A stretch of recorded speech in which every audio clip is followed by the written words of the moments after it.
Doctor صاحب بہت شکریہ. اس وقت آئی ایم ایف کے ساتھ مذاکرات چل رہے ہیں لانگ ٹرم معاہدے کے لیے اور فوکس جو ہے پاکستان کے پاور سیکٹر پر ہے. اس کی ایک بڑی وجہ ہمارا گردشی قرضہ 26 کھرب سے وہ جو تجاوز کر چکا ہے. کیا ان اصلاحات کا آئی ایم ایف جو مطالبہ کر رہا ہے وہ لانے میں ہم کامیاب ہو جائیں گے اور یہ گردشی قرضوں والا معاملہ حل کیوں نہیں ہو پاتا ہم سے؟ دیکھیے ہماری جو سرکولر ڈیٹ ہے جی جیسے آپ گردشی قرضہ کہہ رہے ہیں، یہ جو ہے اس کی جو بنیاد ہے یہ وہ آئی پی پیز کے ساتھ ایگریمنٹس ہیں جو مختلف حکومتوں نے کی ہیں، جس کی وجہ سے ایسے مراد دیے گئے ہیں پرائیویٹ سیکٹر کی جو بجلی پیدا کرنے والے ہیں کہ جو مکمل بے انصافی پر اور unfair treatment of the buyer پر یہ مبنی ہے. اب ان حالات میں اور ان کو ہم نے 18% rate of return on equity guarantee کیا ہے اور ساتھ یہ کہا ہے کہ اگر ہم بجلی نہ بھی آپ سے لیں ہم پھر بھی آپ کی مکمل کیپیسٹی پیمنٹ ہم دیں گے. ٹھیک ہے. یہ ہمارے ملک میں ہم نے کسی اور شعبے میں کسی اور انڈسٹری کو کسی اور شعبے میں اپنے یا پرائے انویسٹرز کو نہیں دی ہے.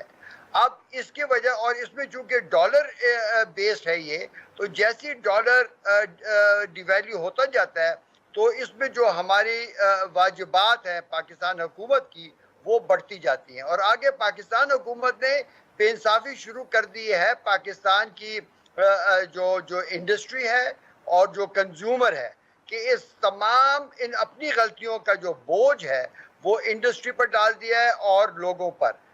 پچھلے اکتوبر سے جو نیپرا ہے اس نے یہ کیا کہ جن فیکٹریوں نے اپنے ٹرانسفارمر لگائے ہوئے تھے ان کو ٹرانسفارمر کی کیپیسٹی کے اوپر چارجنگ شروع کر دی ہے، چاہے وہ بزنس چلے یا نہ چلے. دیکھیں بزنسز ہر روز اور ہر مہینے اور ہر سال فل کیپیسٹی پہ کبھی نہیں چلتی، کبھی اونچ کبھی نیچ، اور یہ چیزیں ہوتی ہیں. لیکن انہوں نے چونکہ پاکستان کی مختلف حکومتوں نے یہ مراد دی ہوئی ہیں آئی پی پیز کو، اس کا بوجھ انہوں نے آگے کنزیومرز پر ڈال دیا.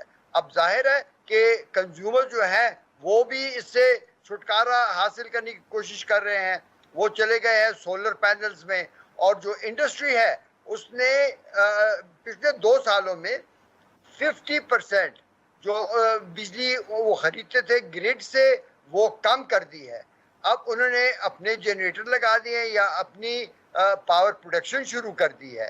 تو اس طریقے سے یہ ہو گیا کہ بجلی آگے بک نہیں رہی، لیکن حکومت کو وہ تمام پروڈکشن کے پیسے دینے پڑ رہے ہیں آئی پی پیز کو جو انہوں نے جو ایگریمنٹس انہوں نے طے کی ہوئی ہیں. چونکہ یہ حکومتوں نے یہ مراد دیے تھے ایسے حالات میں میرے خیال میں اس میں ضرور کوئی گیو اینڈ ٹیک ہوا ہوگا، ورنہ کون سی حکومت اتنی بیوقوف ہے کہ ایسے مراد کسی کو دے دے.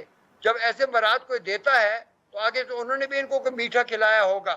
اب یہ ان کو چیلنج کر نہیں سکتے، ان کی کیا کہتے ہیں ان کے ساتھ ری نیگوشیٹ کر نہیں سکتے.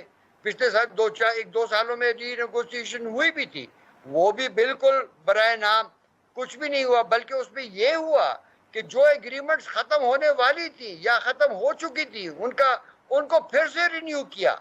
اور آخر کار یہ لوگ کون ہیں، یہ آئی پی پیز کون ہیں جن کو اتنا چھپایا جا رہا ہے؟